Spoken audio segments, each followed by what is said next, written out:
Good evening and welcome to the April 14th, 2015 work session of the Gaston County Board of Commissioners. My name is Tracy Feldbeck. I serve as chairman of the board as well as commissioner for the Dallas Township. I'd like to welcome our viewers and thank Time Warner Cable and AT&T for making this possible for our citizens. For our television audience, I'd like to present to you your Gaston County Commissioners, beginning on my right. Alan Fraley, Cherryville Township. Chad Brown, Riverbend Township. Good evening, Mickey Price, South Point Township. Good evening, Jason Williams, Gastonia Township. Good evening, Joe Carpenter, Crowders Mountain Township. Tom Keeger, Gastonia Township. Thank you, gentlemen. At this time, I'll call the meeting to order. First up, we will have Pastor Jeff Cook with Beach Avenue Baptist Church to give our invocation. If you'll please go towards the podium. Then David McClure with Chapel Baptist Church, Mount Holly, will lead us in the pledge after the invocation. If you would, please stand. Mr. Cook. Father, we do thank you for the blessings of this day you bountifully bestowed upon us. We thank you for your grace and mercy. Lord, we do pray for the salvation of those that may not know you in a personal way. We do pray, God, for our nation. We pray, God, for the moral needs, the financial needs. God, we pray today for our elected officials. We pray for our that you give them wisdom and guidance as they make the decision that affects so many. We pray, God, they would use the authority that you've given them in a way that would be pleasing unto you, realizing that one day they will give an account for how they use that authority. We pray you'd give them courage to stand and do the right thing. We do pray, God, for our military, our firemen, our police, our public workers, and their families. God, be with them, watch over and protect them. We do pray, God, today for those that are less fortunate than we are. All it's our duty to pray for, God. We pray that you'd bless them. You know the need of each and every one. Father, we do thank you for the freedom we do have to come together. We pray, dear God, we would always guard that freedom. And thank you for those that are standing today so that we might stand here today and make these decisions. And we ask it all in Jesus' name. Amen.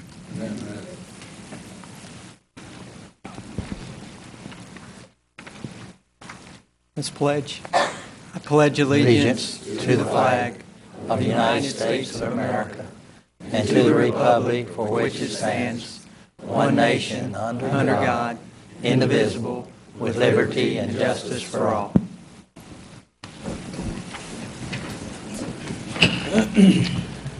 Thank you, gentlemen. Our first item is proclamations, commendations, awards, and certificates. Commissioner Williams is up and will be giving a proclamation on the National Day of Prayer.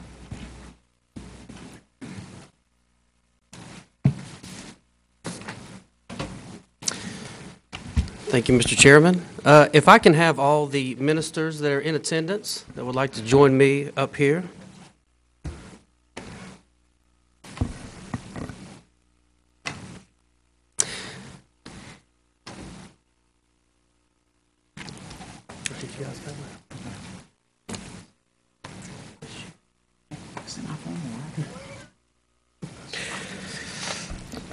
And before we read the proclamation on the National Day of Prayer, I want to point out right here we have a framed copy of where the Gaston County Commission decided to put "In God We Trust" on the courthouse. So when you pull it in tonight, if you look at the courthouse, you'll see our national motto, which was adopted by Congress, that distinguished us at the time from an atheist state, which was Russia. So they wanted to distinguish the difference between an atheist state and someone who put their trust in God. So we decided to prominently display that on our courthouse, and so we have that right here for you to take a look at if you'd like to.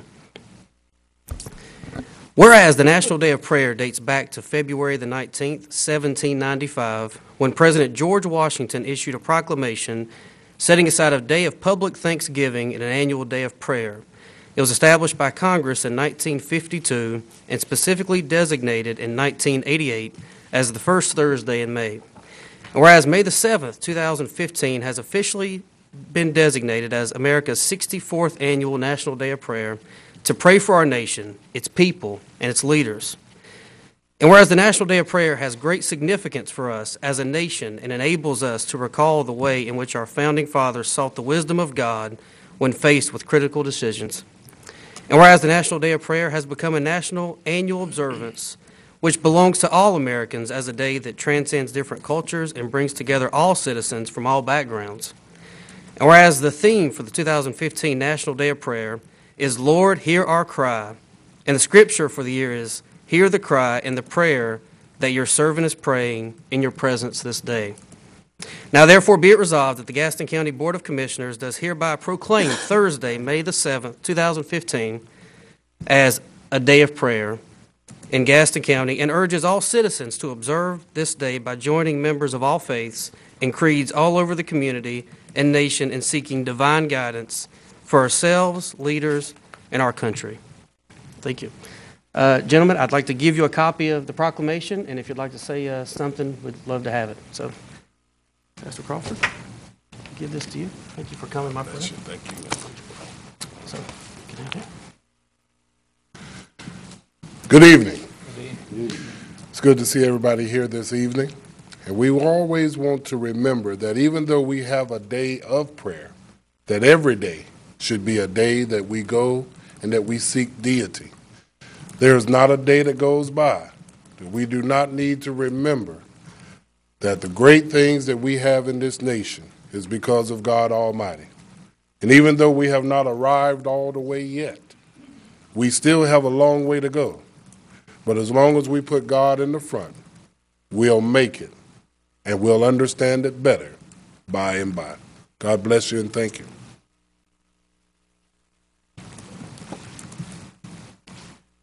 I appreciate the county wanting to do this. I think it's a nationwide thing as well. But if there's ever a time we need to pray, it's the day and age that we're living. I'm reminded of the saying that God does nothing but an answer to prayer.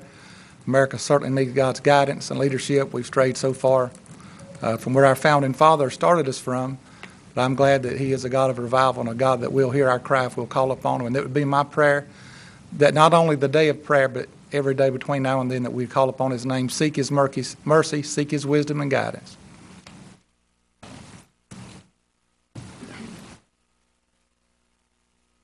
Chairman and Commissioners, thank you for this proclamation, and thank you for this time. America is in great need of a rudder to guide this great ship.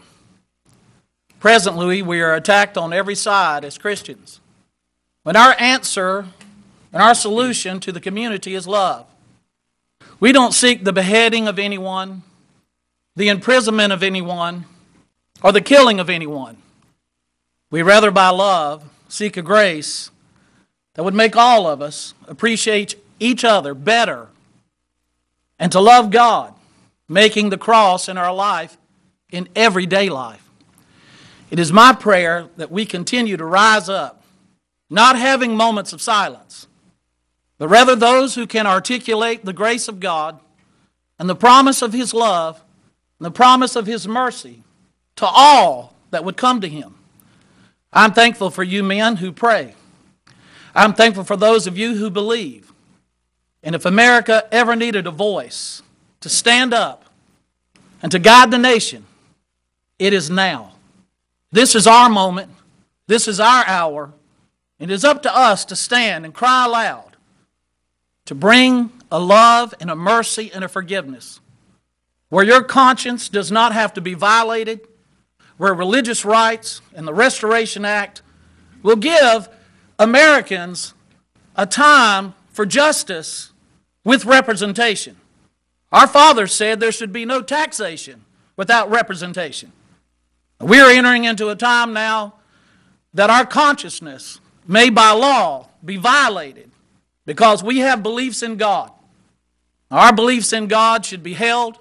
That's why the Pilgrims originally came here. It is up to us. It is our moment. It is our day. It is our say that we should do something presently. Therefore, I give thanks to you and to God for this obedience. Thank you, men.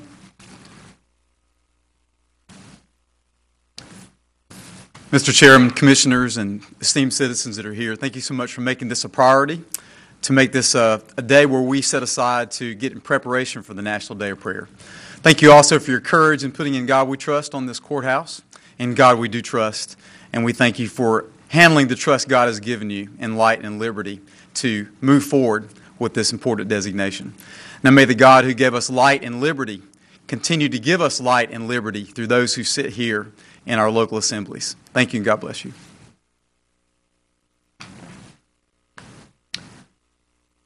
I want to thank you, Commissioners, for all that you have done for our county and what you'll continue to do for each individual, striving to be the best that we can be together. I believe the Bible says it clearly that if my people who are called by my name would humble themselves and pray, then He would hear our voice and heal our land. I believe we have healing that needs to be done here in America, here in Gaston County. And I just thank you for allowing us to pray to the same God of which that book was written on that day. Thank you. Thank you, gentlemen. Our next item is a commendation to recognize Mr. Lester Alford, I just called him L.E., for years of service as chairman of the Gaston County Planning Board. If his family and the Planning Board, if you'll just go ahead and come up to the podium.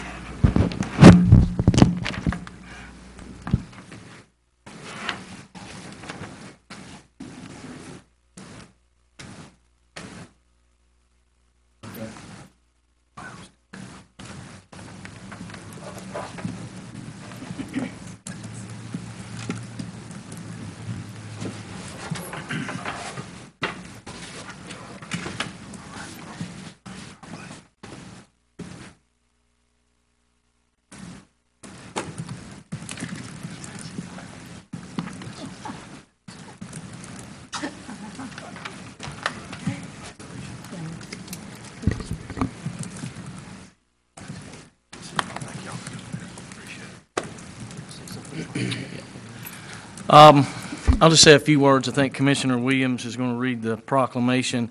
I went to church with Ellie Alford, a very good, genuine man that gave a tremendous amount to this community.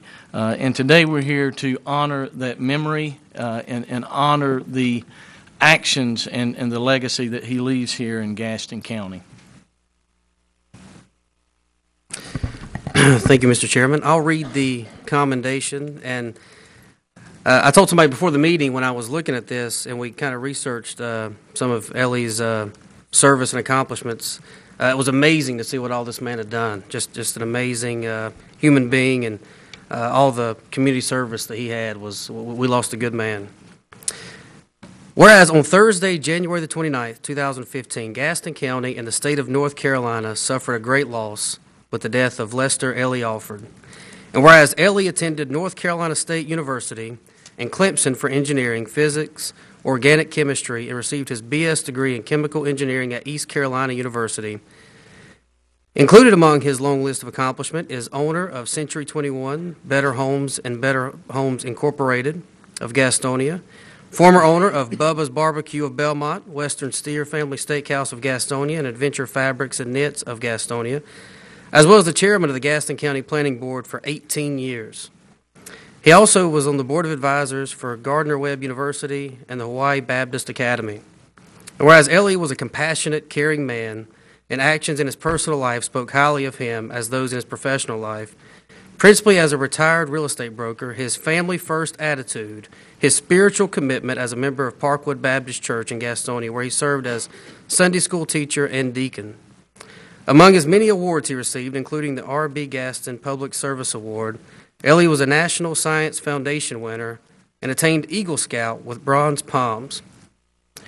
And whereas the people of Gaston County were blessed by Ellie's business and humanitarian contributions and public service and hold him in high esteem as a role model for others to follow, and feel it is most fitting to recognize him for his many contributions to the people of Gaston County. Now, therefore, be it resolved that the Gaston County Board of Commissioners, on behalf of the citizens therein, honors in memoriam Lester Elbert Alford, Jr., L.E., as an outstanding chairman of the Planning Board, man of vision, civic leader, businessman, and compassionate friend. The Board of Commissioners, Planning Board, and Planning and Development Service staff shares in the sympathy of his family, knowing that he will be greatly missed, while being thankful that he was in our midst. This will be adopted the 28th day of April. Thank you.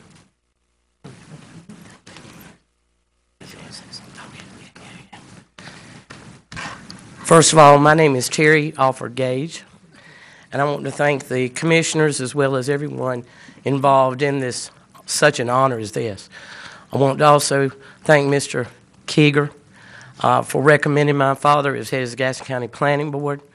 This was very close to my dad. He was very civic-minded. He loved Gaston County. He took his job very seriously. And he understood throughout this process that doing what's best, the best interest for all, may not be the most popular thing to do. However, he knew that at the end and the vision that Gaston County had would be for the betterment of this county. And I want to thank everyone for this honor and appreciate this very, very much. Thank you.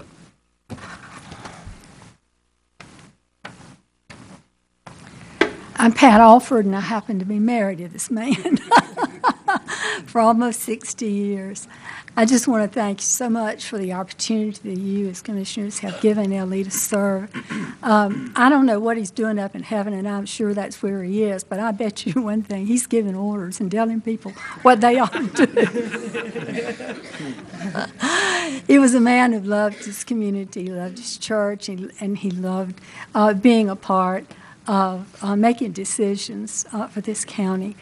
He enjoyed working with all of you, and we appreciate all the opportunities that you've given him. I'm sure the Lord must be saying, Ellie, put your hand down. We heard you the first time. Just take it easy. We will see that what you want done will indeed be done. Thank you again for the opportunity of allowing him to serve on this board. Thank you.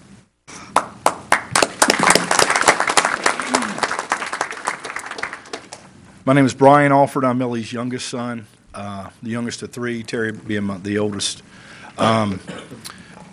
We came to Gaston County in the early 70s.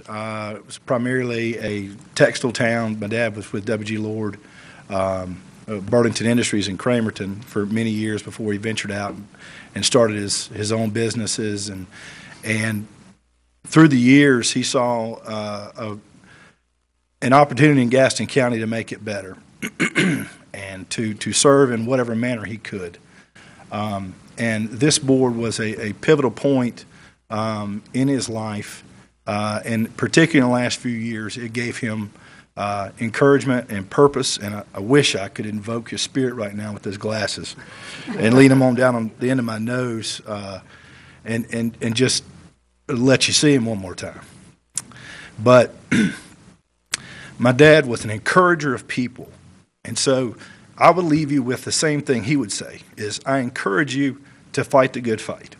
I encourage you to welcome people into this county, to welcome commerce into this county, to look at better ways to improve education, our roads and our schools, to involve our communities, the people in our communities more in this type of thing. He loved it. He spent a lot of hours with me talking about it, and there were some pretty heated debates at times. He was more to the right, I'm more to the left. But he appreciated all ideas and just loved everybody that he came in contact with. So we appreciate very much the commendation and the recognition.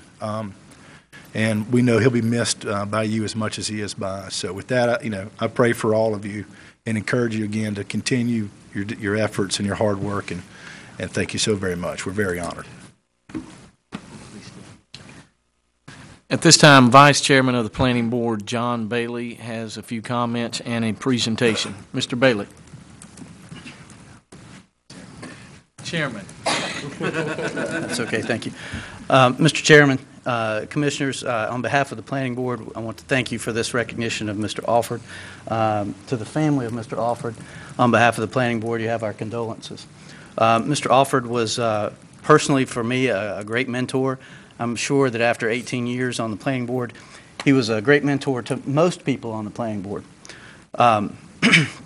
He will be missed, not only in his friendship, but his leadership as well. The state and the county have a great loss. And again, thank you for the award. You have our condolences, and Mr. Williams from the planning staff has the award for Mr. Alford. Thank you, Chairman Bailey. Mr. Chairman and members of the commission, just like to say, as the Bible says, to whom much is given, much is required. And I think Ellie, he knew that in everything that he did for his commission on the planning board. And we wanted to give the family a plaque for his work and his service on behalf of the planning department and the planning board. But I will say this, when I came to the county over close to 20 years ago as a young planner, and Ellie was the chairman, and I can just tell you, getting started out, he was always very supportive of us and staff, and always would encourage us to just keep on plugging, that we'll get through. And as tough as planning and zoning can be, Ellie was always there to support. And he always, in terms of the planning board, how he facilitated the planning board, he never picked sides. He was really a balancing effect. So we're really gonna miss that. And I can just tell you, he also made an impact on the regular staff. That's why so many are here tonight, and all other planning board members are here tonight. And I just want to say what this plaque says is the Gaston County Planning Board, along with the Gaston County Planning Development Services Department, would like to posthumously recognize Mr. Lester Elbert Alford for 18 years of service as chairman of the Gaston County Planning Board. And if you knew L.E., if you asked him a question about how he was doing today, his famous quote he always said would be, "The best you ever seen." That's all he ever said. And so I want to close with that, Mr. Chairman. And on behalf of Planning Board and planning staff, I want to present this plaque to Mrs. Alford. God bless you. Do I have to say? I can't tell you enough how we appreciate what you have done in recognizing L.E. He really enjoyed being a part of Gaston County, and I'm hoping and I know that he made a contribution. But I'm sure that your influence on him and your willingness to serve and being kind to him and giving him opportunities to express his opinion were greatly appreciated by him. I'm sure the Lord is saying, Ellie, sit down now. Enough has been said about you. Thank you so much. Bye-bye.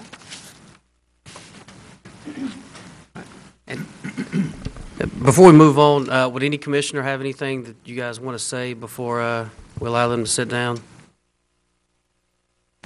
I will say that these folks must have known Ellie Alford for the way they have spoken, because that's all I ever saw in him, a man that was, in Rotary, we usually say service above self, and he was service above self. And thank you for sharing him with us. Thank you. Thank you. I'd just like to say that the conversations and the moments I've had with him, he was always upbeat on Gaston County and making Gaston County better. And to serve 18 years on the planning, you know, he must have liked it and felt like he was getting something done. But he always enjoyed being a part of it. So thank you again. Thank you so much. Thank you guys very much. Thank you. Appreciate it.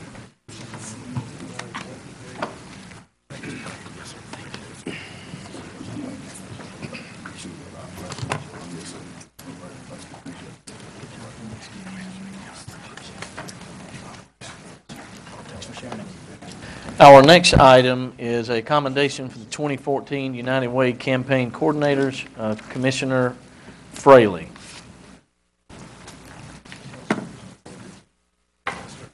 You skipped one. Thank you, Mr. Chairman. Can I get all the United Way campaign coordinators to come up, please?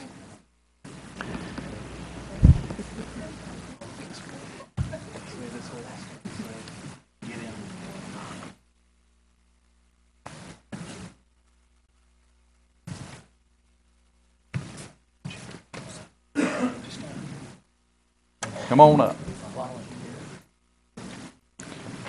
Gathering? Yeah, come in a little closer. Close. All right. Read the commendation now.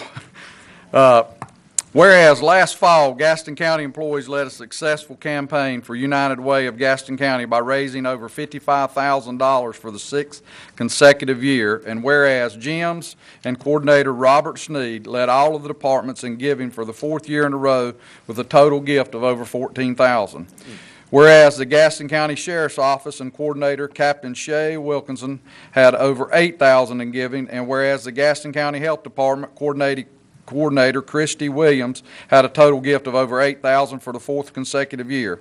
Whereas Gaston County DSS and Coordinator Catherine Oglesby had over $8,000 in giving, and whereas these efforts resulted in the 6th consecutive year of over $55,000 in giving for the Gaston County employees on the United Way campaign.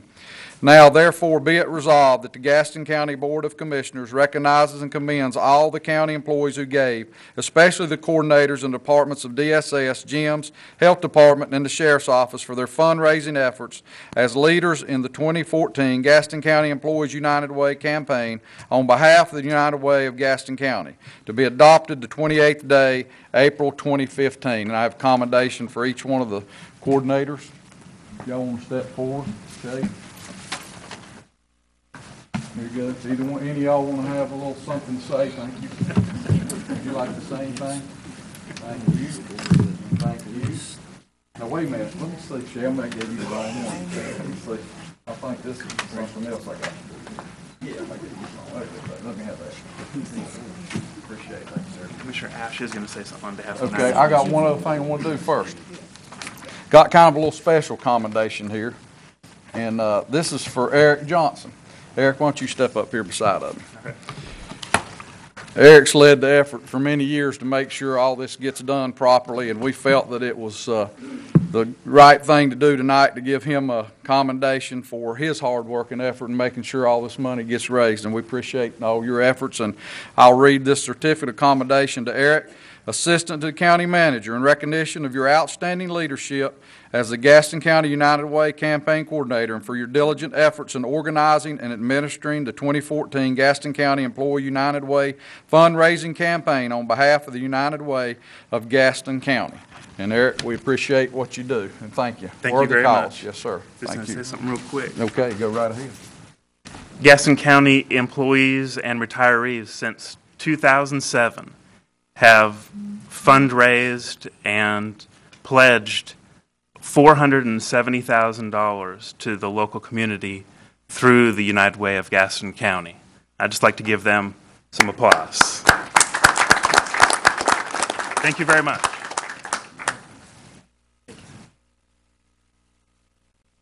Thank you very much. My name is Ashley Smith. I'm the campaign manager for United Way of Gaston County. I'm glad that we recognized Eric Johnson. If he didn't receive that, I was definitely going to give him a lot of credit. It takes a lot to run a United Way campaign, and Eric steps up each and every year in a very positive way. He's very enthusiastic about getting out there and making sure that Gaston County is a part of the United Way campaign to support the community and the programs we support, the 50 programs that we support through United Way. But I want to say thank you real quick to the different departments that are represented here in particular, because they went above and beyond, but all of our county employees that gave through the United Way campaign, I want to recognize all of them specifically because not only do they give through the United Way campaign to help those individuals and those programs that we support, but they're out there doing the work in this community that supports Gaston County each and every day, whether it's through gyms or the Sheriff's Department, the county police. Each of the departments that are represented in the Gaston County offices do something to support this county and each and every one of us every day. And so I appreciate all the service that they give, not just to United Way of Gaston County, but to every one of us through your individual departments and what you do to support us. We really do appreciate that. So thank you very much for recognizing them today, and they absolutely deserve all the recognition that we can give them for the work that they do. Thank you.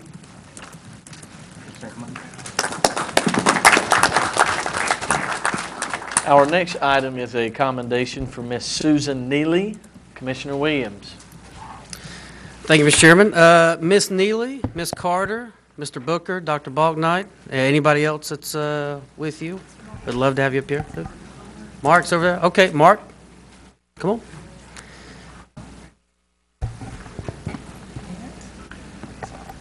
Miss Carter, you're requested at the podium. I guess she's wanting us to beg. I don't know what. I'm not too proud to beg, as you know, Annette. Wherever you want to go. Thank you, sir. Absolutely. That boy.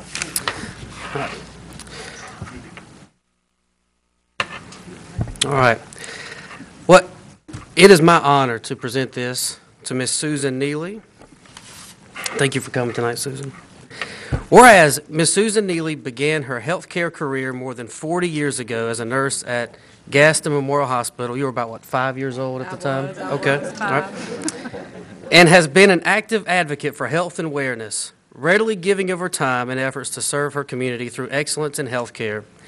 And whereas Ms. Neely dedicated more than 10 years to Gaston County Schools, overseeing the general health and welfare of school populace.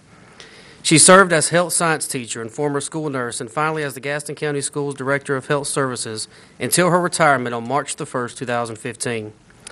During her tenure at Gaston County Schools, she was recognized throughout the state and nation, being selected in 2011 as the North Carolina School Administrator of the Year. And in 2012, she was first North Carolina recipient of the National Association of Schools Excellence in School Nursing Award. And whereas a lifetime learner, Ms. Neely tirelessly pursued continued education and training to provide excellence in service to her community. She obtained a Master of Science in Nursing from the University of North Carolina at Greensboro, and over the years obtained additional degrees and certifications. She is a nationally certified school nurse and nursing executive administrator and is a licensed standard professional. Her combined years of education and experience provided her with a thorough knowledge of nursing practices and principles, methods, policies, and procedures, and legal and ethical standards. And whereas the Gaston County native's entire nursing career has been grounded in service to her community, over the years she has participated as a member and in most cases as an officer for countless community service organizations, including various Gaston County appointed boards and committees. She is a former member of the Cramerton Planning and Zoning Board and Board of Adjustments, where she also served as chair. Whereas among the many prestigious awards Ms. Neely has collected over the years, including the WBTV Jefferson Community Service Award and the 1992 Great 100 Nurses in North Carolina Award, Susan was also the recipient of the Order of the Longleaf Pine, issued by the Governor of North Carolina and presented to her at her recent retirement event. Now, therefore, be it resolved, the Gaston County Board of Commissioners joins the citizens of Gaston County in commending and congratulating Ms. Susan Neely. Thank you.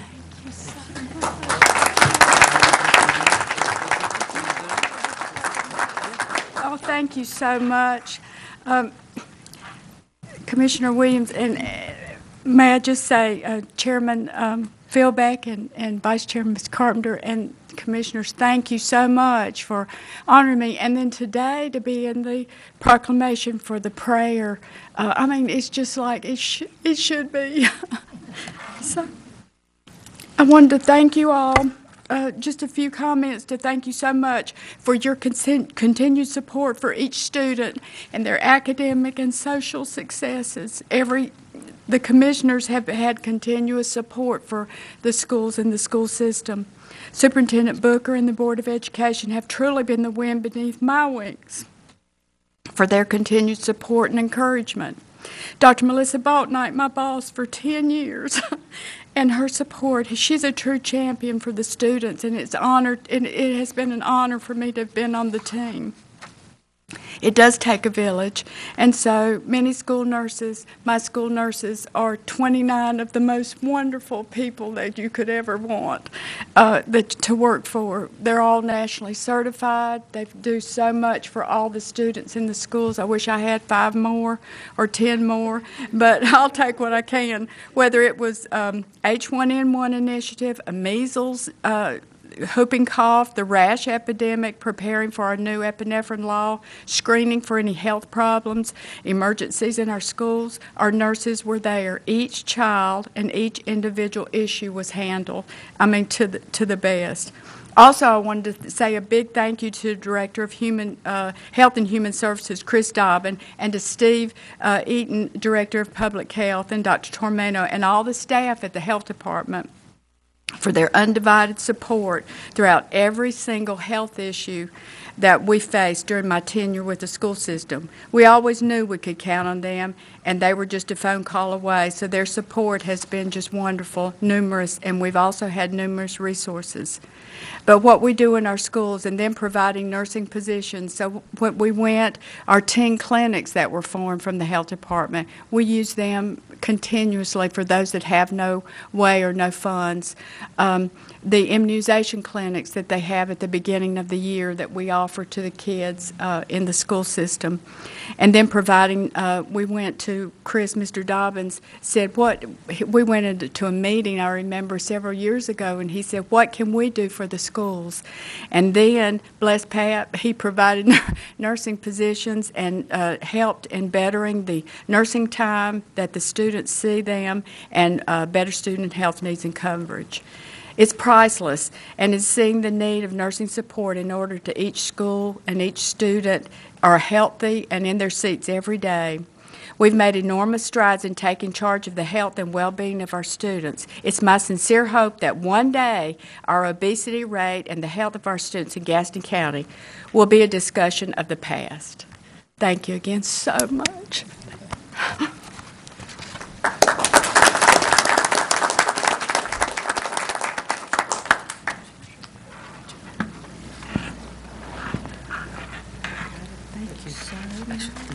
Thank you. Our next item is a proclamation for Public Safety Telecommunications Week.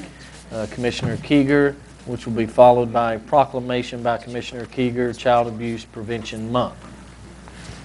Commissioner Kiger.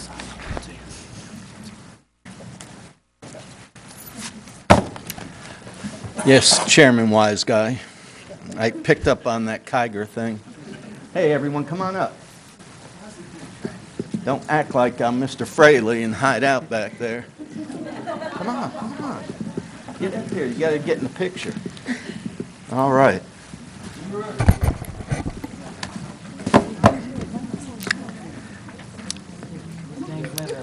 I will say, this is Chief Bowie. For those that don't know, he is our county police chief, and the 911 telecommunications center comes under the county police, and Lloyd is the director, and but this is for everybody. And I also want to include all the police, firemen, everybody that responds to the telecommunicators' directives. Whereas emergencies in Gaston County can occur at any time that require law enforcement, fire emergency, medical services, and whereas Gaston County 911 telecommunications are the first and most critical contact that our citizens have with emergency services. And whereas when an emergency occurs, the prompt response of Gaston County law enforcement officers, firefighters, paramedics is critical to the protection of life and the preservation of property. And whereas the safety of our law enforcement officers, firefighters, and paramedics is dependent upon the quality and accuracy of information obtained from citizens who telephone the Gaston County 911 Communications Center. And whereas Gaston County telecommunicators are the single vital link for our law enforcement officers, firefighters, and paramedics by monitoring their activities by radio, providing them information, and ensuring their safety. And whereas Gaston County telecommunicators have exhibited compassion, understanding, and professionalism during the performance of their job in the past year, and whereas the third week in April has been set aside to recognize public safety telecommunications, the personnel, and their crucial role in the protection of both life and property.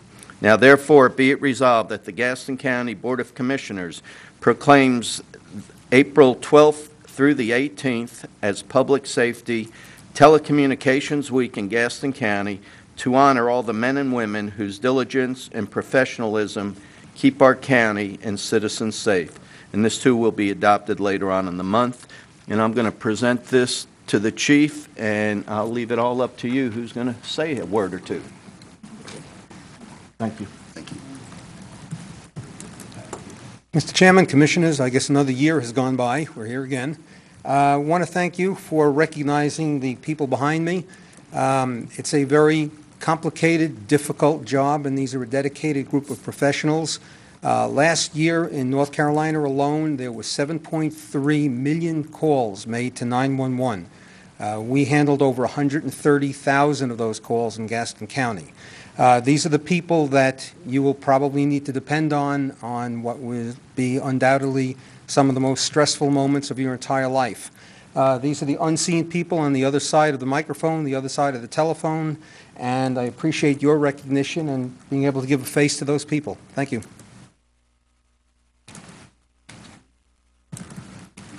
I'll just also say thank you very much. There's a lot of lives on the line, as you know, and they're the ones that take care of it. Thank God for them, and thank you for recognizing them. Have a good night.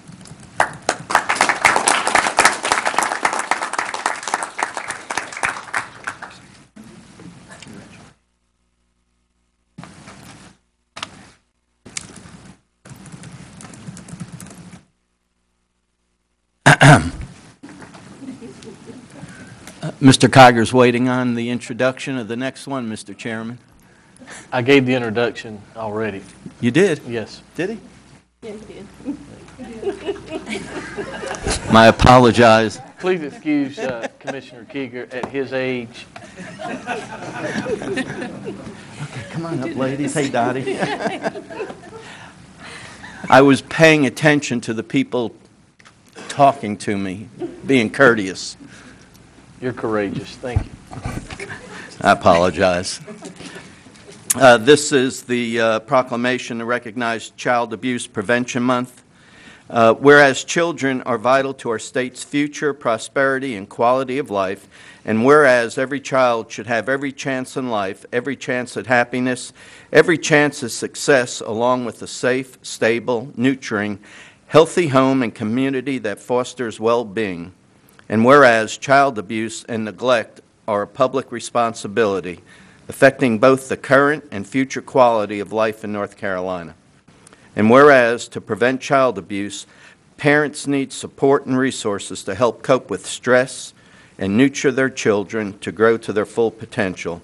And whereas educators, community leaders, human service agencies, healthcare providers, law enforcement agencies, civic organizations, and the business communities aid in effective child abuse prevent strategies. Whereas Gaston County is committed to preventing child abuse and calls upon citizens from all walks of life to increase their participation in efforts to support families and thereby prevent child abuse and strengthen communities. Now, therefore, be it resolved that the Gaston County Board of Commissioners proclaims April of this year as Child Abuse Prevention Month in Gaston County and urges its citizens to join together in reaching out to all in an effort to prevent the senseless abuse and neglect of children and to celebrate bright futures for all children. And this, too, will be adopted on the 28th of April. And, Dottie, I would be proud to present this to you and those that work with you. Thank you. And it's yours. Much. I have with me tonight my board president, Celeste Quinn, one of my board members, Camilla Price, and the administrator of the Department of Health, the administrator of Child and Family Services at the Department of Health and Human Services, Sarah Norris. Thank you so much for this proclamation and for the support of the county commissioners and the county manager. This past year, Prevent Child Abuse Gaston added another arm to our services, the Gaston County Children's Advocacy Center. Since we reopened the doors to the center in the beginning of December, 70, actually as of today, 76 children and their families have come through our doors with the police and/or Child Protective Services for forensic interviews and referrals for mental health counseling and medical evaluations. We ask that you join us in our task of making our center one of the best in the state and invite you to come to the center, which Joe Carpenter did when we had our opening, to come to our center and to see the facility. We also invite you to come see our Chairs of Life at Arts on Main that are up for auction right now. You might want to buy one. And representing the 31 children whose adoptions were finalized in Gaston County in 2013. The chairs are being auctioned in an online and silent auction to raise money for Prevent Child Abuse Gaston and the Children's Advocacy Center. They were painted by Gaston County high school students and by local artists.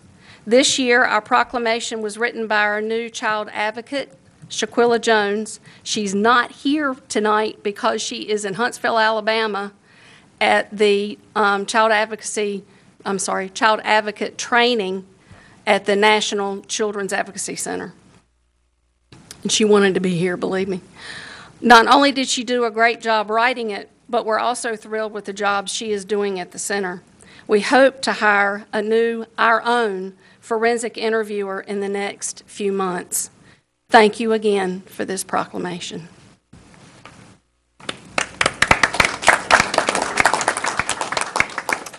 Our next item is a proclamation for Volunteer Week.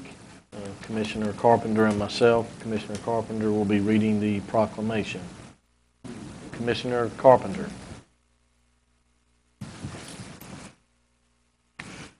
Let me add my thanks to all of those ladies who helped to advocate for these children, and visiting that center was an eye-opener because of so many of the abuses that's taken place with children, and it's just uncalled for, but thank you for what you do. On behalf of the board, Chairman Phil Beck, myself, and the other members, we want to say thank you to over the 700 citizens of Gaston County that are a member of one of our boards and commissions.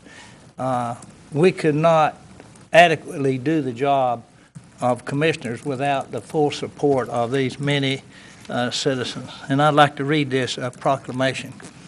Whereas the entire community can affect positive change with any volunteer action, no matter how big or small, and whereas volunteers can connect with local community service opportunities through hundreds of community service organizations. And whereas millions of volunteers working in their communities utilize their time and talents daily to make a real difference in the lives of children, adults, and the senior population. And whereas during this week, all over the nation, service projects will be performed and volunteers recognized for their commitment to service. And whereas the giving of oneself in service to another empowers the giver and the recipient. And whereas experience teaches us that government by itself cannot solve all of our nation's social problems, and whereas whereas our county volunteer force of over 700 people is a great treasure, and whereas volunteers are vital to our future as a caring and productive county and nation. Now therefore be it resolved that the Gaston County Board of Commissioners hereby proclaims April 12 through 18, 2015 as Volunteer Week, and recognizes this year's theme, Celebrate Service, as an opportunity to encourage all citizens to volunteer on appointed boards and in their respective communities. By volunteering and recognizing those who serve, we can replace disconnection with understanding and compassion. Be it further resolved that the Gaston County Board of Commissioners joins the nation and state in celebrating service by recognizing all volunteers in the community, and especially the members of the, and I have a long list. You have to hear all of this to know how many people and the work that they're doing in this community.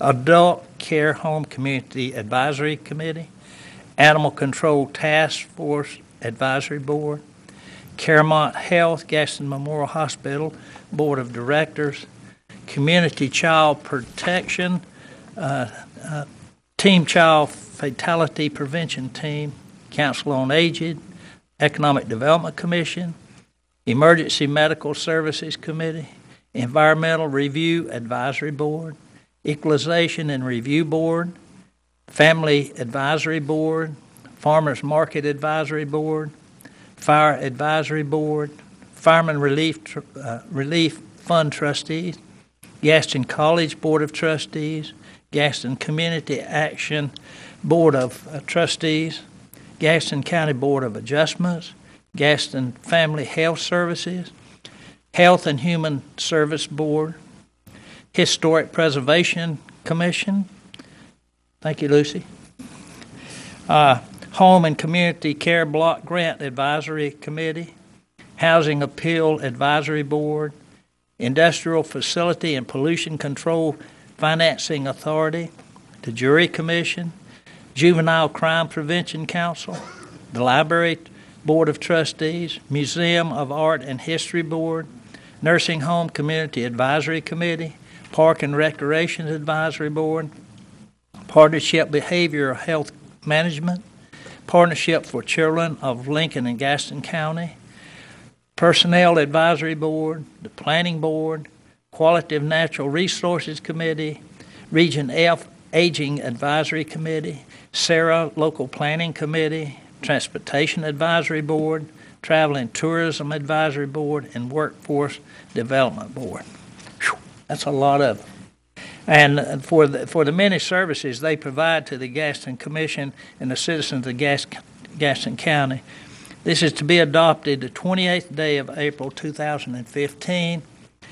And to express our appreciation, the board will hold a special information session and dinner on April the 30th for the chairperson of each one of these boards. And we, again, thank everybody for volunteering and being a part of county government. Thank you. Thank you, Commissioner Carpenter. Our next item is a proclamation for Public Health Month. Commissioner Price. Thank you, Mr. Chairman. Mr. Steve Deaton, join me at the podium, and anybody else? You bring any compadres? No, just me. Steve is our Public Health Division Chief. Whereas Gaston County cannot thrive if the public health is not sound, and whereas the mission of the Gaston County Department of Health and Human Services is to build a healthier community, and whereas the Department of Health and Human Services staff are addressing the largest barriers to health for Gaston County residents, including obesity-related diseases, tobacco use, substance abuse, teen pregnancy, and their mental and emotional precursors. Whereas the Department of Health and Human Services works to prevent the spread of disease and to remove barriers to good health for all Gaston County residents, and whereas the Department of Health and Human Services protects Gaston County residents from environmental hazards, and whereas the work done by the Department of Health and Human Services is of paramount importance because an unhealthy community cannot be a successful community.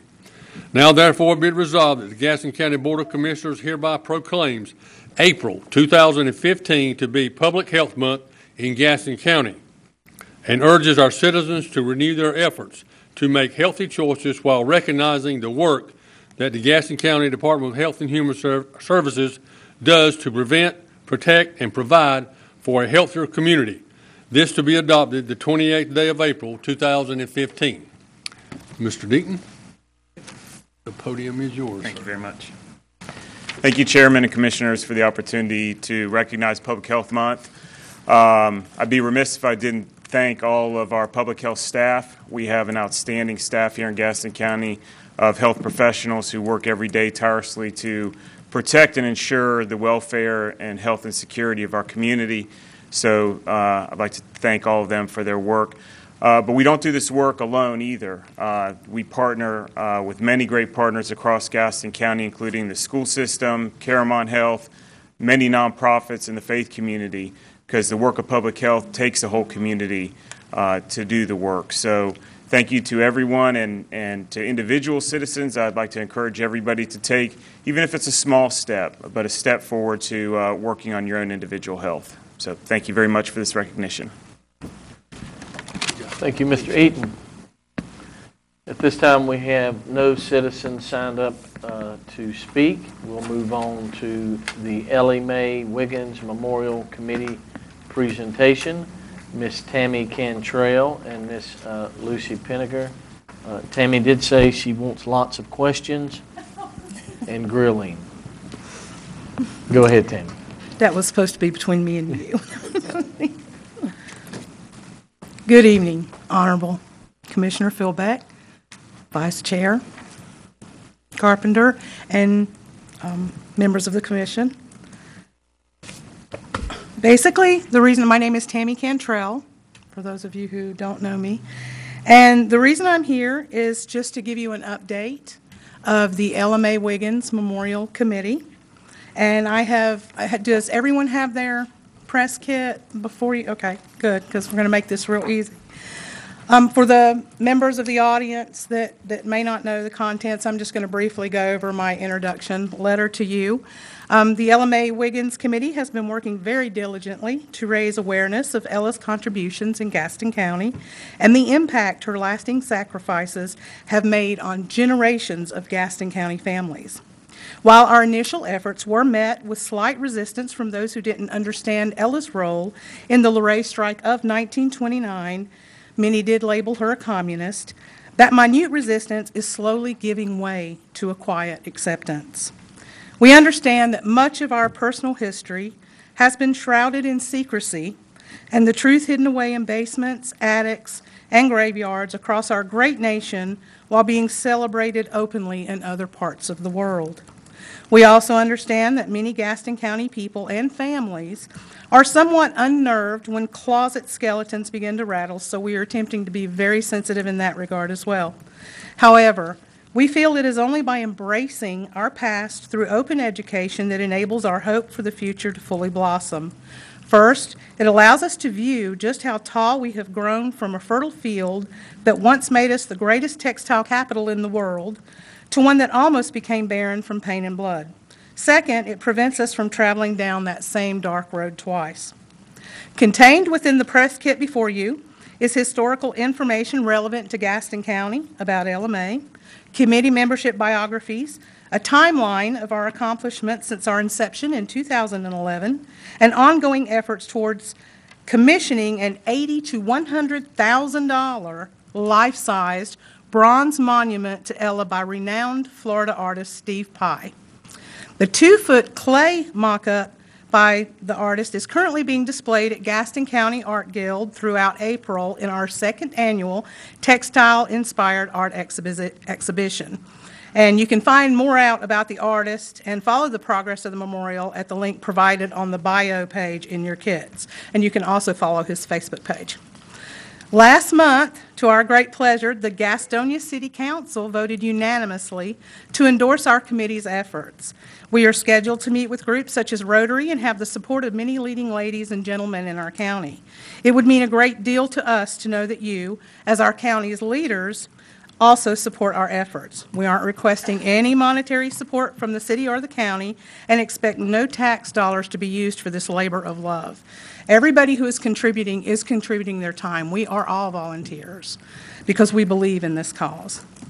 And if you want to turn to your LMA Memorial Wiggins Committee papers in front of you, I just want to briefly, state what our purpose is. It's the purpose of the LMA Wiggins Memorial Committee to validate and remember the life, efforts, and enduring spirit of LMA Wiggins as a mother, textile worker, union organizer, and protest balladeer. We will strive to establish a significant and proper physical memorial honoring her life, labor, sacrifices, and unifying ideals for Gaston County's textile workers and community on which she had a profound and lasting impact. We hope to provide a positive vision of LMA as Gaston County's mother heroine, thereby underscoring both Ella's and Gaston County's place in world labor, industry, economic, and social justice. I think what a lot of people in Gaston County don't know that I've spoken with is that we were once the greatest textile capital in the world. Not the nation, not the state, the world.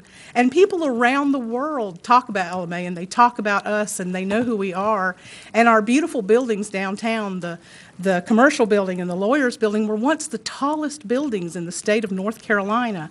And we have a lot of pride in history in our county, and we want to bring that back, and we want to bring that back through education and through the past that got us to where we are today. So about us and why we're doing this and who we are.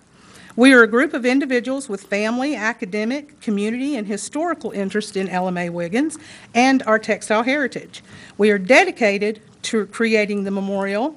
The committee was founded in 2011 and became a nonprofit organization in 2014. And our current committee consists of the following, and I've provided brief bios. Dr. Amy Sifford is our director, and she's been a lifelong resident of Gaston County, and she actually lives in the Luray Mill Village. We have Christina Horton, who is the head of historical research, and she is also the great-granddaughter of LMA Wiggins. She is currently living in Asheville as a teacher, and she is about to publish her first book, and author of Martyr of Luray Mill, LMA, and the 1929 Textile Workers Strike in Gastonia. And this is a scholarly publication. So this is going to bring a lot of attention to Gastonia and to the Luray Mill. It's going to be in academic institutions across the country and further out into other nations. And then there's me. I'm a professional artist and photographer in Gaston County. I did work as Director for Legal Services and Media Relations at a national franchise for 14 years, and I just decided to do what my heart. And I believe I came before you when I first started doing that and said, I'm a starving artist, please help me. And you know what? You did, especially you, Commissioner Philback, and I really appreciate that. I haven't forgotten that. So our secretary slash treasurer is Terry Cole.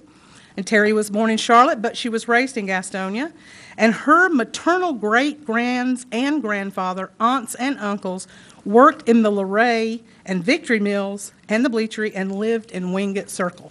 So I don't know if you're seeing a pattern here of the history that we all have with these mills. We have Lucy Pinniger here. She is our community resource liaison.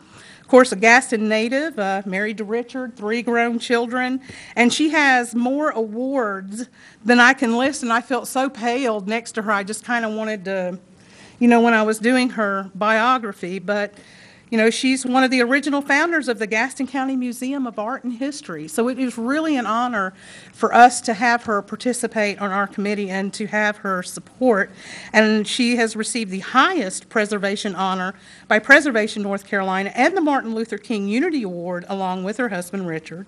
And she was also the 2014 recipient of the Chamber Athena Award. Next, we have Jeff Pruitt, and Jeff is the Gaston County Museum representative, and he's been working at the museum for over 20 years and is currently director of Gaston County. In addition, he serves on the following boards: the Federation of Historical Societies, Hoyle Historic Homestead, and of course our committee, and many, many more. And then our next member is George Loveland. He is our grants advisor. And he is from Belmont. He's living in Wilson now, but he is from Belmont, and he obtained a Master of Arts degree in English. And he later completed a Master of Library Science, and he currently serves as the director of Hackney Library in Barton in Wilson, North Carolina. And in addition to numerous articles and presentations, he has published 2 books. For Our Little Children, Growing Up in the Shadow of the Luray Mill Strike, and if you have not read that, I suggest you do. He actually did a book signing here at a little bookstore that used to be downtown Gastonia, and it was moving. He read excerpts, and it was really moving, and I could feel that his heart is in it. It was really in it when he wrote that book. And next is our artist, Steve Pye. And he has lived in Florida since 1991. He is renowned. He has created statues that the ballet presents as achievement awards. A bronze bust of musician Frank Zappa is on display at the Salvador Dali Museum in St. Petersburg. So he is very established, very renowned down there. So we're very fortunate to hire someone that not only has a passion for Ella, but we feel is going to show in his work. Leonardo da Vinci said, I just saw something in there, in the rock, and I brought it out, and that's how Steve is. And once again, and I've provided pictures, and there's our little 2-foot mock-up right under Steve's bio, and we lovingly call her Little Ella. And you can go see her in person. She's at the Gaston County Art Guild along with our textile exhibition. Our goal, as I have said, is to raise $80,000 to $100,000 to commission this life-size bronze monument of Ella. And there's a picture of us admiring her, and this was when we unveiled the mock-up, which was very emotional for us. It was very emotional to see something that we have been striving for since 2011. Even though it's not the life-size, it was life-size to us because it was, a dream coming to fruition. In addition to the 2-foot bronze statue, I think I skipped some, we are also in the midst of an Indiegogo campaign to reach, our next step is $10,000 for the artist to move forward, in his next step. So we have raised $1,000 through the campaign and have hundreds of pledges from citizens of Gaston County. We have some wonderful incentives in our campaign.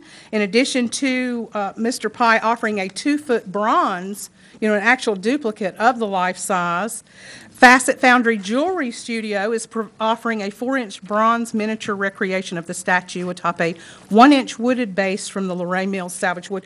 And you can see the CAD drawing right here under that. It's just absolutely stunning. It can be used as a paperweight or just a little statue on the desk. We are most excited, and then there's a link where you can view our campaign, but we are most excited to publicly announce for the first time, I wanted you guys to be the first to hear this, that we have received a $5,000 grant from the Hendricks Foundation, and I even enclosed a press release in your kit that is being sent out to various news sources in the morning, so you gentlemen are the first to know. So to date, we are roughly $3,500 away for meeting our $10,000 goal for our artist's next step in the monument development. You can view our website for additional information and follow our progress on Facebook, and I've provided both of the links there. I've also provided a little brochure that we use for educational purposes. We do speak before many organizations. We have an appointment coming up with the Rotary, and Lucy is going to, where are you going Thursday? Hepworth United Methodist Church.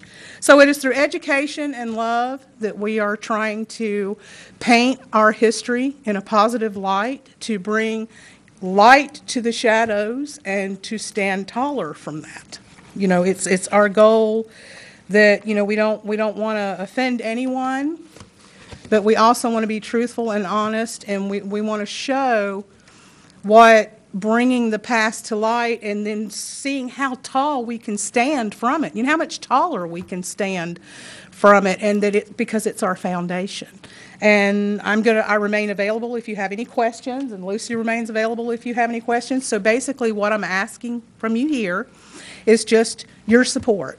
No monetary support of any kind. I mean, if you want to give us something, I'm not going to say no, but I'm just not asking you for anything. But just to support our efforts. You know, the city council did, so just to support our efforts and what we're doing to try to better Gaston County and to try to educate and bring a very positive light to a very dark past. Any questions from the board? Commissioner Carpenter. Well, I'd like to comment. Let me get my mic.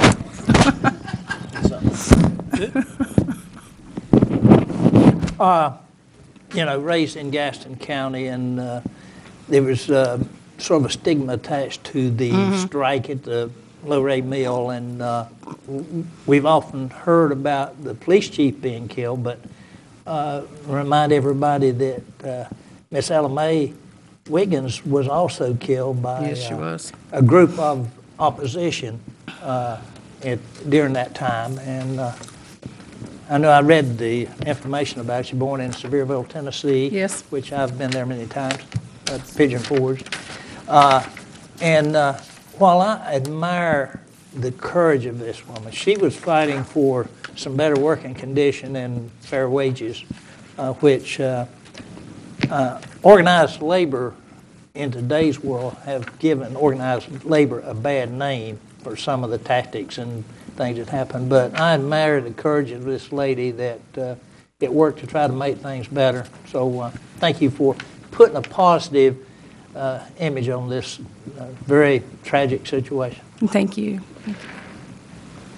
Commissioner Brown. Thank you, Mr. Chairman.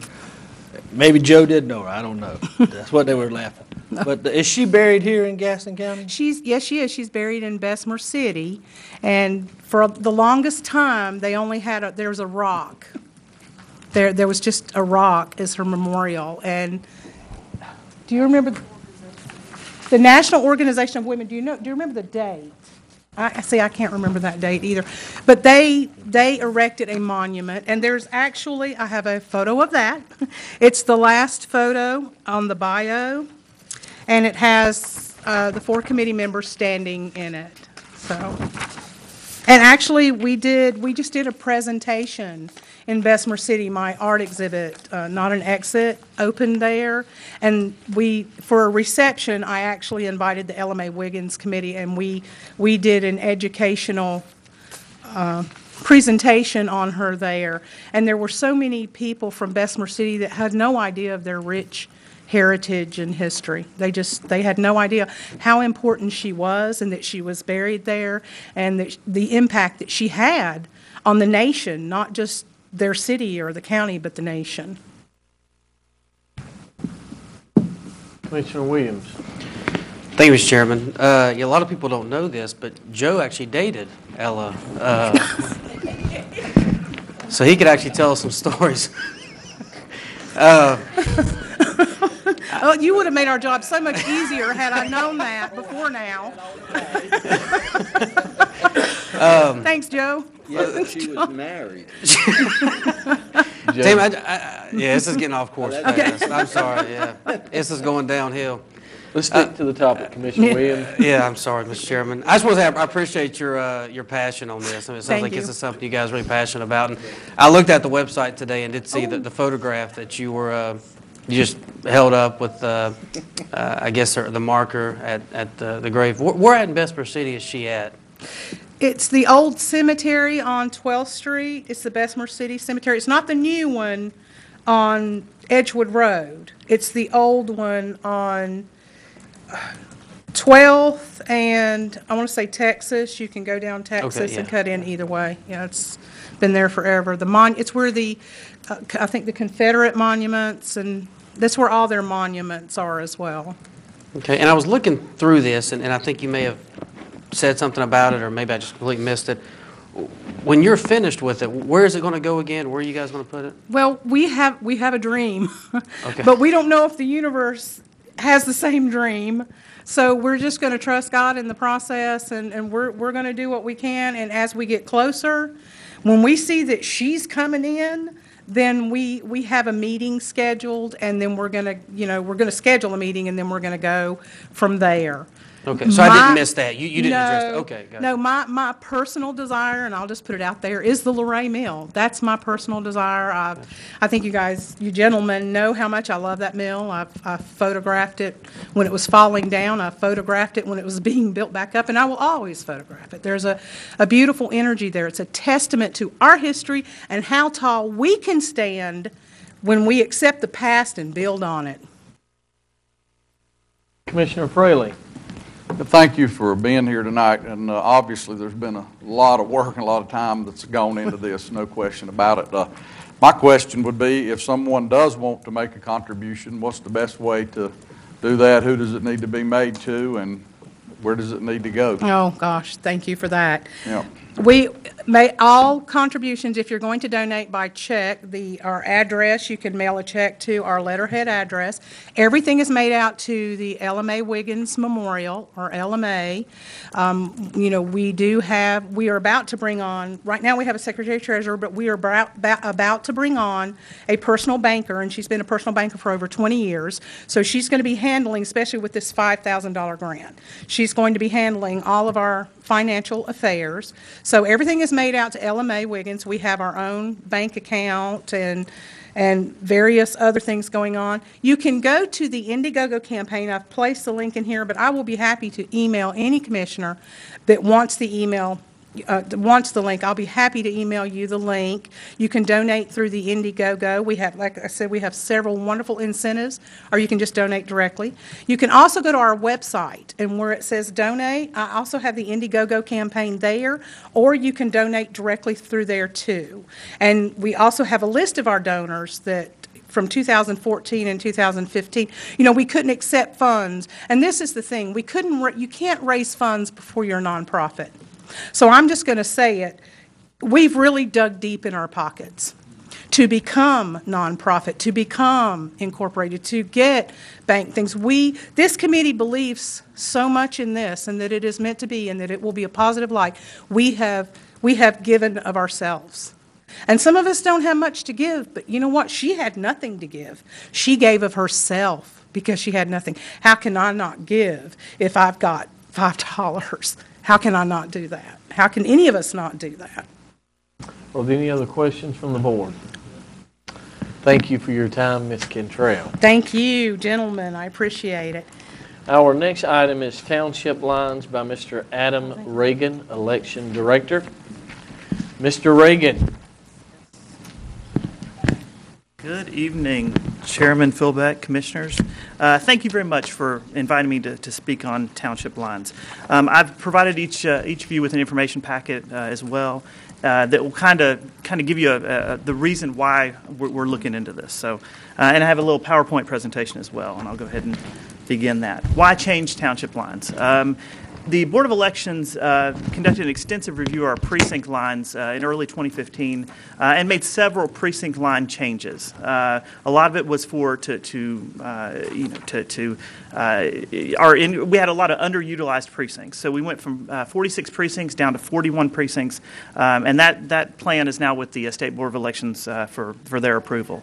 And that discussion of changing the precinct lines kind of transformed into township lines, because of the population shifts in the county. The county population is heading more toward the south and the east. So I had several conversations with several of you commissioners to talk about that, and I kind of came up with, did a little research and everything. So there was a 2003, and this is, my research is not the beginning of this discussion.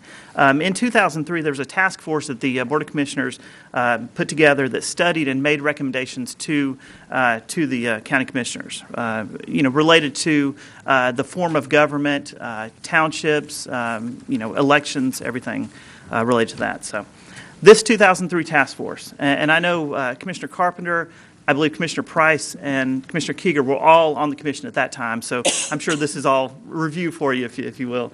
But that task force recommended several things. They did find that there was a population imbalance, in the county, and it should be corrected by creating 7 residency districts, and that those districts will be reviewed and revised after each census.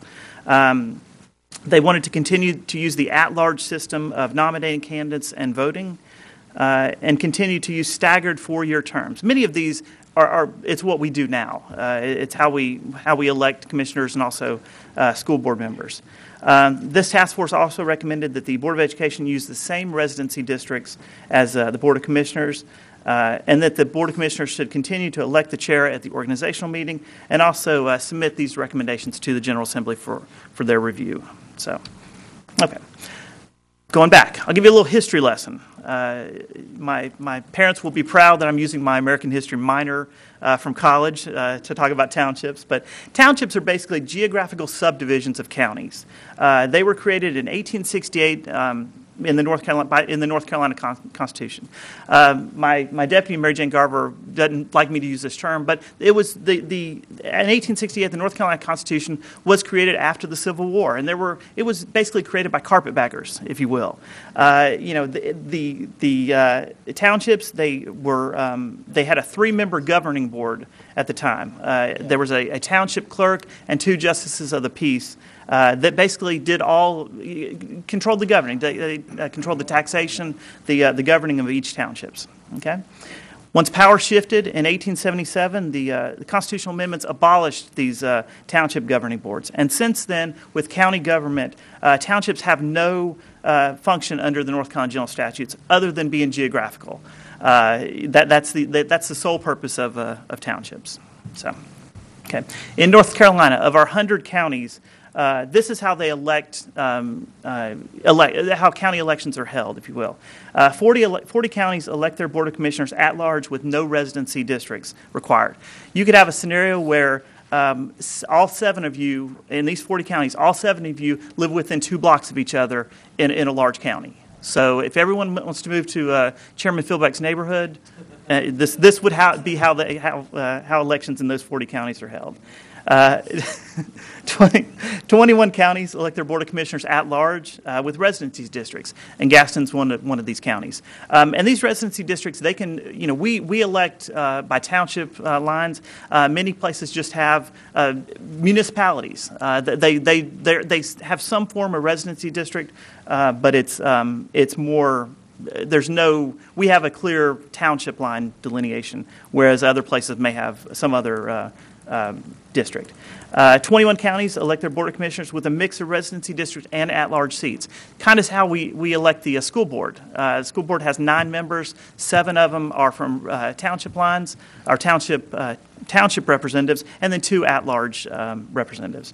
That's how these 21 counties elect their Board of Commissioners. 13 counties elect their Board of Commissioners by residency district. And this is a scenario, Commissioner Brown lives in the Riverbend Township. These counties, basically, the only people who can vote for him would be people who live in the Riverbend Township. He couldn't receive votes from Belmont. He couldn't receive votes from Cherryville. It would have to be only votes from that residency district. So, and then 5 counties elect their Board of Commissioners using other voting plans, and there's a variety of different methods on how these.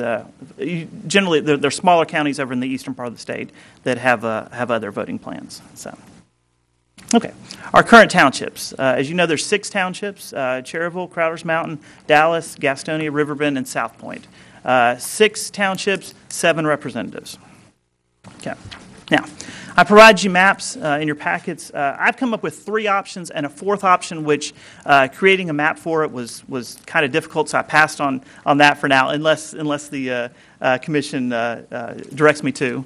Option 1 is to stay with the current township lines. Everything's the same, no changes whatsoever. Option 2 is to use the current township boundary lines, the same lines that we have, except for the Gastonia Township. And with the Gastonia Township, it would be split into a North Gastonia and a South Gastonia Township. The line, looking at the map, the best dividing line between in the Gastonia Township would be the Hudson Boulevard. Hudson Boulevard and over to Tippman Road on the south point, connecting to the south point, and then over on the other side, Hudson Boulevard becomes another little connector, and it connects to the Crowder's Mountain Township. But that's the option 2 that can be worked on.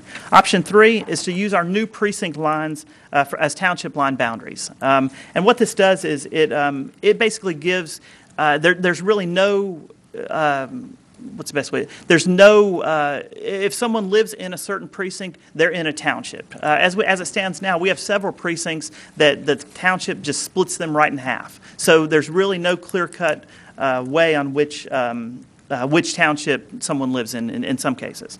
So using our new precinct lines as the dividing lines and the boundary lines, that kind of gives that alternative. And then the fourth option, which again I don't have a map for, is to simply divide the county population by 7 and create new township lines based on equal population numbers. Gaston County has approximately 210,000 residents. Divided by 7 districts, you've got about 30,000 people per township, if you will. Now the problem with this is Commissioner Fraley, who represents the Cherryville Township. There's a scenario where, because the population is not as dense in that area, he could represent geographically a quarter of the county just by his township. I don't know if he wants that or not. So that's a lot of miles on the car. So that's the other alternative. From an elections administrative standpoint, that would be difficult to manage to get everybody in the right township as that goes.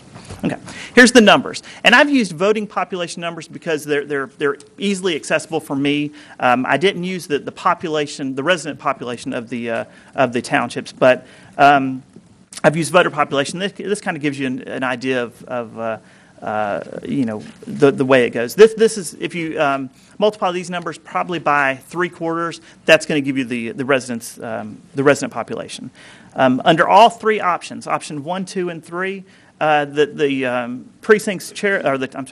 townships of Cherryville, Dallas, and Riverbend would not be affected, or would have very little effect. The population in those those townships wouldn't be affected too much. Option 1 is the current makeup we have. 52,671 voters live in the Gastonia Township. Okay. Option 2 gives you, and that's the split between using the same precinct or the same township lines. It splits between a North Gastonia and a South Gastonia Township, and that kind of gives you the numbers kind of equal out a little bit. 29,042 residents in the North Gastonia Township, 23,629 in the South Gastonia Township. Okay.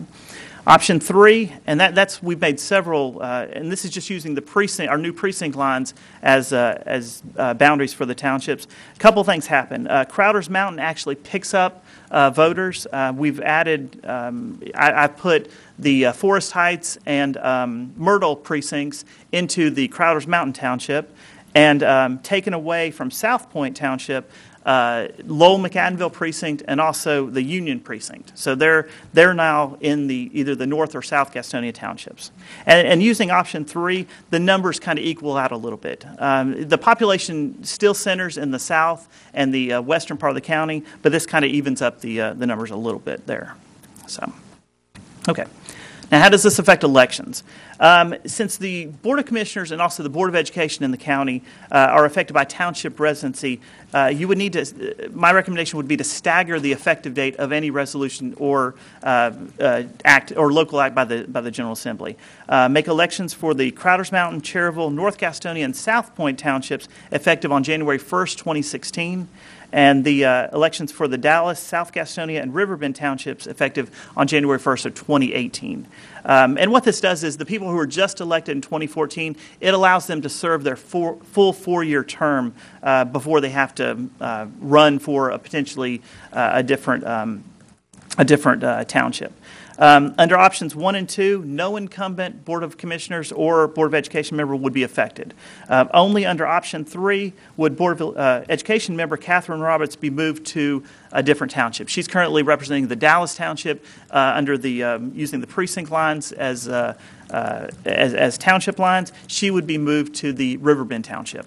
Okay, as it stands now, but if the commission splits the north and or splits the Gastonia Township into a North Gastonia and a South Gastonia Township, members in both the Board of Commissioners, Commissioner Williams would represent the North Gastonia portion, Commissioner Keeger would represent the South Gastonia Township.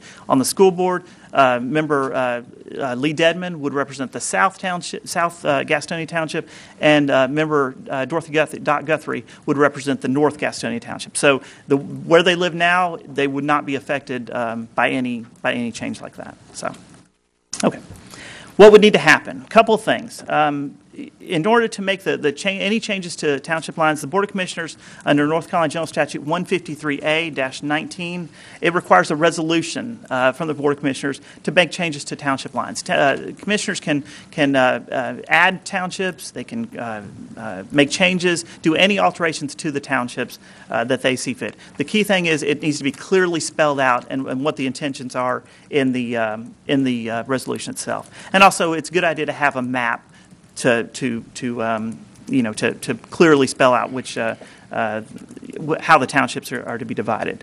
And also, since the school board is established by local act, the General Assembly would actually need to be involved as well. They would need to pass a local act to correct prior session laws that made mention of township names as it relates to the Gaston County School Board and also the county commissioners.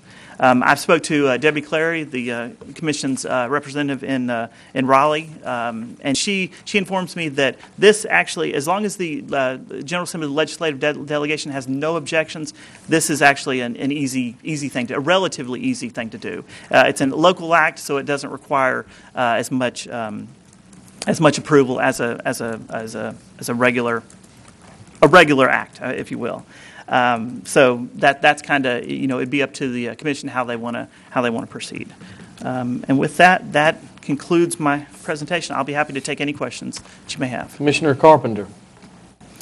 Okay, Adam, thank you for this good work. I'd already done most of it. Yeah, you did. You did. I like I said, I stole most of what you did, Commissioner Carpenter. I don't throw anything away. My wife doesn't either. That's the reason I'm still around with her. But this 3, I guess, based on population, that more nearly reflects what the state does with their districts for representatives and senators, doesn't it? Correct. So by doing it by population, this more nearly reflects what probably would work best. Either option, from an elections administrative standpoint, either option 2 or option 3 would be fine. Option 3 is based on our precinct lines. The Board of Elections, we created new precinct lines, which kind of evened up the population in all throughout the county. So, I looked at census numbers. It's going to be very, very similar. So, okay, thank you, Commissioner Keeger. Hey, I was talking to, I think it was someone that lives in my neighborhood Sunday or yesterday. I think it was Sunday, and I just happened to mention this, and the guy just looked at me and said, "Why?" Yeah. I was talking about changing the township lines. I can't imagine what we would stir up if we had people living in Cherryville Township and all of a sudden they're going to be in Dallas Township or vice versa. Or we're talking about messing around with history, really. Yeah. The one thing, and I'm going to be open-minded, of course. I kind of think the way things are right now, I don't think it makes a difference as far as electing school board and county commissioners in the county where the townships are, because everybody votes at large anyhow. Correct. And I think we're just now getting to the point where more and more people are realizing that. For years, when I would run, the folks that ran in Gastonia Township always tabulated more votes than the people that lived in the outline, but now the numbers are getting almost equal. So people understand that now, so I don't want to mess with that either. But one other note, one of the options that came up, I think back around 99 or 2000, there was a push by the GOP party, the regular GOP Gaston party. The leadership at that time wanted to look at district voting. And I remember this was one of the first things I got my teeth really into, and I was very opposed to it, because as long as you can do it in a small district like a county, if, you know, the representative from Riverbend Township's going to vote to spend the guy in Crowder Mountain Township's money, I think he should be able to vote as long as it's, you know, plausible and able to do. Correct. So I don't think I'd ever be in favor of going that route. And I think the majority of the people would want to have a say on all 7 commissioners. But thanks for presenting. Thank you, Mary Jane, for coming out again. And that's it. Any other questions? Commissioner Brown. I just want to Yeah, we can. I'll speak loud. I just want to thank you for wearing a tie. I think that was the hardest thing you had to do. It's a rare occasion when you guys are very special that I would actually wear a tie. So. Well, it shows a sense of professionalism, doesn't it? It does. It does. Commissioner Williams. Thank you, Mr. Chairman. Mr. Reagan, do you have from an election standpoint and from what you've seen, without any bias, without any political thought to it, your professional opinion, do you have what you would recommend for Gaston County to use moving forward? I mean, from an elections administrative standpoint, I have no preference. I mean, we can handle it in any way that the commission wants.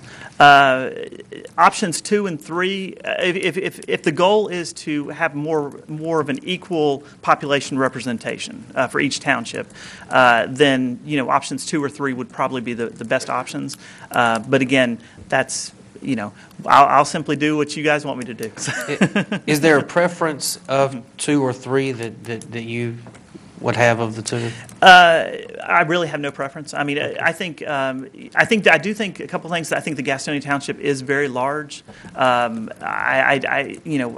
It would. I guess if from a non-election standpoint, I think it would be good to split the township, to give each member a clear area they represent. Even though they're elected at large and they're making decisions for the county as a whole, it would give them a clear line for what area they represented.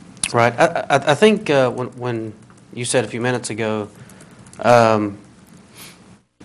talking about the precinct, and I do think it would be important for somebody in a precinct to know, or for them to all be in the same township. I don't think you want to split that. I think that's clean and it makes sense. So hearing that, I think that makes sense.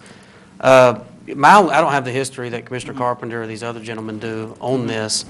I was actually approached by a former city councilman, Walker Reed actually approached me about this a couple of years ago.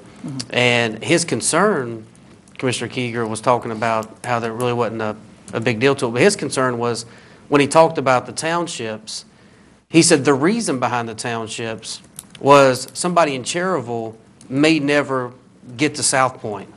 Somebody in Crowder's Mountain may never be at Riverbend. What you run into is the needs in Cherryville and Riverbend and Crowder's Mountain, South Point are so different. Correct. And so you want to have that residency requirement. And what he said was he feels like over the past, 100 and something years, the needs are so different, even within the Gastonia Township, that you want to ensure representation from either east-west, and I think you've looked at all that, Correct. either east-west, north-south, but so that everybody has some sort of representation, because the needs are very different, and I think we would be foolish to ignore that. I think it's the reality of it. Yeah. So I would defer to your expertise on this, but I actually like the idea of that I think they had in 2003, that we address this actually on a regular basis. I think I don't think we should wait another 150 years to look at this again. I think if we do it every 10 years when the General Assembly looks at it, or even have our own time when we look at it, but I think setting a precedent that moving forward we want to address this to ensure that that only makes sense to me. Yeah, and I'll give you an example. I mentioned school board member Catherine Roberts. She, for the longest time, thought that she was in the Riverbend Township, and it wasn't until about a week or two before she filed for office in 2014 that she came to me and said, am I truly in the Riverbend Township? And she's only probably a mile or two. She lives in the town of Stanley, but she represents the Dallas Township. So I think having some sort of a clear delineation of lines and everything, I think would be good. So in that case, options 2 or 3 would work out the best. So. And the last thing I would say, have you? I assume you've met with the parties. You've met with people from everybody this would impact. Correct. I've spoke to the chairman of both parties in the county, and they have no objection. One party would like to see the residency voting rather than at-large voting that Commissioner Keeger mentioned, but I informed that that's probably not going. That's not what we're looking at here. It would just be simple, splitting the. I guess the conversation I had with them, splitting the Gastonia Township, and they had no objections to that. So. Is that it, Commissioner Williams? Okay. I have a couple questions. Is there any way we could draw Commissioner Keeger out of Gaston County? I didn't see that anywhere on the map. He said the same thing about you. So I mean, I don't know. I was any way I worked the map, I couldn't do either. So okay, I was just trying. Seriously, I like. Tell me if I'm wrong. Option 2 basically keeps everything the same except it splits Gastonia. Correct. That's correct. So option 2 really wouldn't affect anyone on the board other than Commissioner Keeger and Commissioner Williams. Correct. That's correct. Okay. And also school board members Dedman and that's one of your top 2 options. Yes. Okay.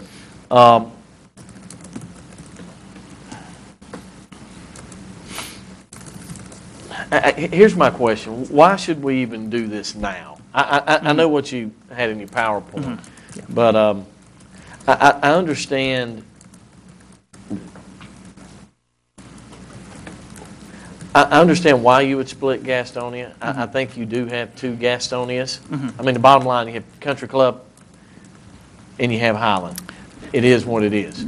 I do know the way Gastonia is currently set up, most of the time, well, historically, the folks that have won election have been from the Country Club side. So if you did split that, it would give each part of Gaston County equal opportunity, probably an even better opportunity of representation. Is that kind of what you're trying to get at? Yeah, I mean, I think, and Hudson Boulevard was the dividing line. I hate to put it into terms of different parts of Gastonia, but yeah, that's basically you're absolutely right. I think opening this up and kind of splitting Gastonia, it will open up new opportunities for people who live in the northern part of Gastonia. I think traditionally, Commissioner Williams, and I'm not sure on the history of this, but I think he's one of the very few representatives from that area that kind of lives in the Ranlow area. So that served on the commission. So okay. Tracy, does the state have to approve this? Yes. even the township, the north and south? No, but basically what would happen is one of us would need to sponsor one of these options. We would do a resolution. It would go to the state. They would do a local bill saying, you're really not going to change anything. Actually, the way, I'm just going to be very frank, the way it's drawn up, Commissioner Williams is going to have the new area. That's the new area. Even though it's the same area, that's the way it would be drawn up. And I'm fine with option 2. I mean, here's the thing, it's going to affect Commissioner Williams, Commissioner Keeger. If y'all are okay with it, let me say this. I do think we as a board need to do something. This is something way back in 2003 you've already looked at. The Board of Elections has looked at it. I don't think we need to kick the can down the road. We need to look at which option. Me personally, I think option 2 provides more continuity, yet it gives some change that is needed. Option 3 is almost over the edge. 2 will keep the township lines in place. Yeah. Correct. Yeah. Nothing's going to change in option 2 except you will have your area. It would be from Hudson up, would be the country club area, basically. That's how I can say it. Or South Gastonia. And then you would have the other, I just call it what it is. So I would have no problem sponsoring a resolution to do number 2, option 2 here. To do what? To do option 2.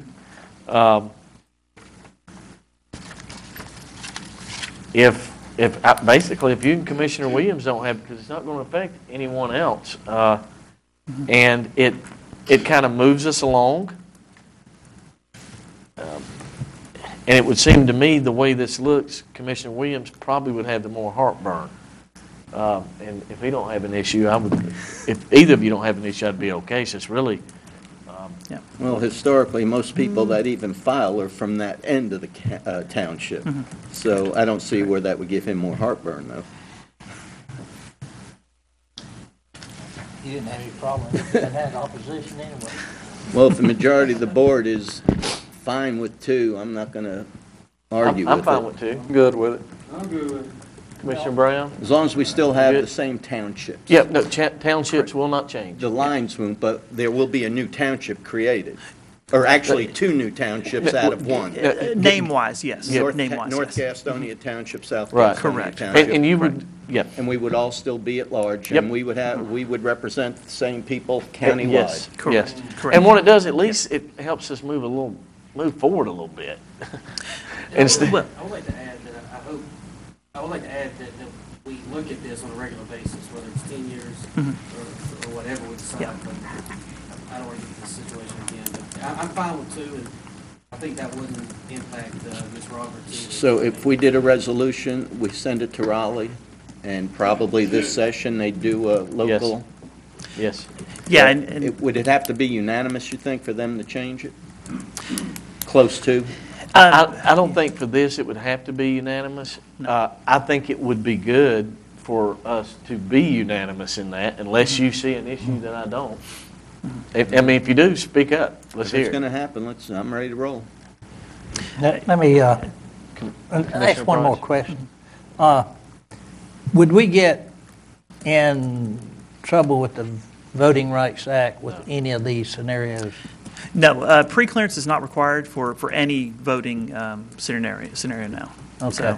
So we like with my precinct line changes when I did this, I did not have to get pre-clearance from the Department of Justice. The Supreme Court last session got rid of that portion of the Voting Rights Act. So, Well, I can go with 2. I'd prefer 3 because I'd go from 9,000 to 13,000. That increase your odds of losing if you ever ran again. Would it be okay, for the sake of time, if I give Earl direction to send a letter to our delegation and Earl, if Earl could work with Adam to get a map, get a resolution together, go ahead and send it to them, letting them know we are voting, but they could go ahead and move in that direction. Are y'all good with that? We're going to have it on the next meeting? Yep. And if there's something somebody sees in here that I'm missing, let me know. But again, it only affects you and Commissioner Williams. So. Well, I'm glad we're talking about it, not voting on it tonight. Oh, no. So if anybody has any complaints, they have time to come forward. Oh, yeah. Yeah, plenty of time. But from my understanding, you don't have to have, basically, if a majority of the commission wants to do it. We don't need a public hearing? No. No public hearing. All right. Because you're not really changing anything other than you're putting one line in Gastonia, and the state statute says, first of all, we could do that already. The only reason we have to get their permission is because we're going to call it a township. That's absolutely. It's semantics. Yeah. Yeah. So moving forward, if we redraw the line down the road 10 years from now, as long as we're not creating a township, we don't have to get the state to approve that moving forward, right?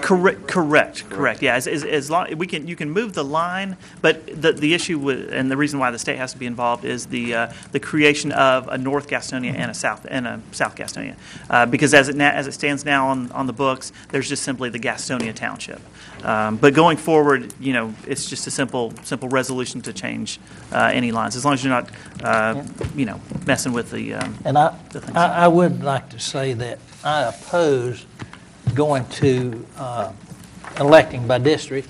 I do too. I know the legislature is dealing with Wake County because of some political or demographic differences up there, but I think it's good the people in all of the county get to vote for all of the commissioners, and I like it. I would agree with you, yes. Okay. So with that said, I think I had support for direction Earl to go ahead and put together a letter stating our intentions and asking them to go ahead and work on this issue, and a resolution will come forward. So if, today's Tuesday, maybe if we can get something to them by Friday. Okay. Thank you, Mr. Reagan. Right, thank you. Our next item is other matters. Are there any other matters before the board? Okay, hearing none, I'll entertain a motion to adjourn. Motion made by Commissioner Keeger, seconded by Commissioner Brown. Any discussion? All in favor? Meeting adjourned.